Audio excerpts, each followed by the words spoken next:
তোমরা দুজন এখানে? তোমরা দুজন এখানে হাসাহাসি করছো আর আমি তোমাদের সারা কলেজ খুঁজে বেড়াচ্ছি।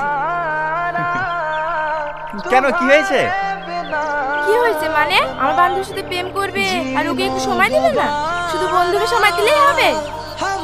কেন, আমাদের বন্ধুত্ব দেখে তোমাদের হিংসা হচ্ছে নাকি? শাকিল শুধু আমার বন্ধু না, শুধু আমার ভাই। আমরা ছোট থেকে একসাথে বড় হয়েছি। আরে হ্যাঁ রে বাবা, আমি সব জানি, আর নতুন করে বলতে হবে না। কাল আমার বার্থডে, মনে আছে তো? আরে কি যে বলো না তুমি, এই তোমার বার্থডে আমার মনে থাকবে না? ঠিক আছে, কাল তোমরা দুজন অবশ্যই চলে আসবে। আর শাকিল তুমিও কিন্তু ভুলে যেও না যেন।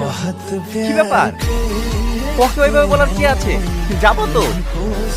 আরে আমি জানি, শাকিল গেলেই তুমি যাবে, ও না গেলে তুমি যাবে না। সে আমি তোমার যতই গার্লফ্রেন্ড হই না কেন। আরে ও নিয়ে তুমি চিন্তা করো না,